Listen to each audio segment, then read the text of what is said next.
ഈ വെള്ളം എന്ന് മുതലാണ് ഉണ്ടായത്? ഈ ജലം എന്ന് മുതലാണ് ഉണ്ടായത്?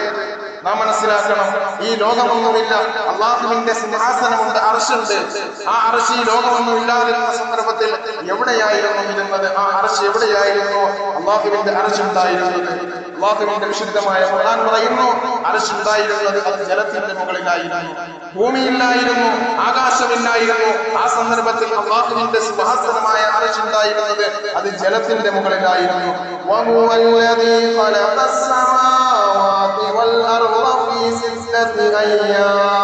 ഈ ആകാശ ഭൂമികളെ അല്ലാഹു സൃഷ്ടിച്ചത് 6 ദിവസത്തിലാണ് സഹോദര.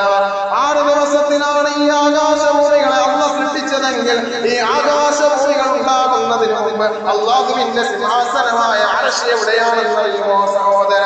വകാന അർശുഹു അലൽ മാ.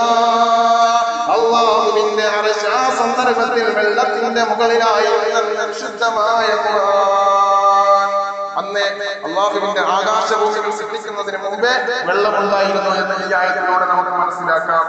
ആകാശഭൂമികളുടെ മുമ്പ് സൃഷ്ടിക്കപ്പെട്ട ഈ ജലപദാർത്ഥം ഭൂമിയുടെ സൃഷ്ടിപ്പിന് ശേഷവും ജീവൽ വസ്തുക്കളുടെ അവിഭാജ്യ ഘടകമായി നിലകൊള്ളുന്നു. ഒരു ജീവനുള്ള വസ്തുവിന്റെ ഏറ്റവും പ്രധാനപ്പെട്ട ഘടകമായി ഈ ജലം എന്നും തുടർന്നുകൊണ്ടിരിക്കുന്നു. ജലാംശമില്ലാത്ത ഒരു കണ സെന്റിമീറ്റർ വായുവോ ഒരു ഗ്രാം മണ്ണോ ഈ ഭൂമിലോകത്ത് എവിടെയുമില്ല. കരജന്തുക്കളുടെ കരസസ്യങ്ങളുടെ 60%, മത്സ്യങ്ങളുടെ 80%, മനുഷ്യനുൾപ്പെടെയുള്ള കരജന്തുക്കളുടെ 60%, ഭൗമോപരിതലത്തിന്റെ മൊത്തം ഭൗമോപരിതലത്തിന്റെ 75% വെള്ളമാണ്. ഇത്രത്തോളം വെള്ളമുണ്ടായിട്ട് നമുക്ക് എന്തേ വെള്ളം കിട്ടുന്നില്ല? ധാരാളം വെള്ളമുണ്ട്, പക്ഷെ നമുക്ക് കിട്ടുന്നില്ല. നാം മനസ്സിലാക്കണം അല്ലാഹുവിന്റെ അനുഗ്രഹം എത്രത്തോളം വലുതാണെന്ന്. അല്ലാഹു നമ്മളെ വരൾച്ചയിൽ നിന്ന്, ബുദ്ധിമുട്ടിൽ നിന്ന് നമുക്ക് രക്ഷ നിന്ന് അനുഗ്രഹിക്കുമാറാകട്ടെ. പ്രിയമുള്ള മുഅ്മിനീങ്ങളെ, നമുക്ക് മനസ്സിലാക്കാനുള്ള തൗഫീഖ് നാം അനുഗ്രഹിക്കുമാറാകട്ടെ. ഒരുപക്ഷെ നാം സ്കൂളിലെല്ലാം പഠിച്ചിട്ടുണ്ടാകും, കോളേജുകളിൽ പഠിച്ചിട്ടുണ്ടാകും, വെള്ളം ഉണ്ടാകുന്നത് ഓക്സിജൻ ഹൈഡ്രജൻ ചേർന്നാണെന്ന്. പക്ഷേ ഇന്നേ വരെ ഒരൊറ്റയാൾക്കും ഓക്സിജനും ഹൈഡ്രജനും ചേർത്തുകൊണ്ട് വെള്ളത്തിന്റെ ഒരു തന്മാത്ര പോലും ഉണ്ടാക്കാൻ സാധിച്ചിട്ടില്ല.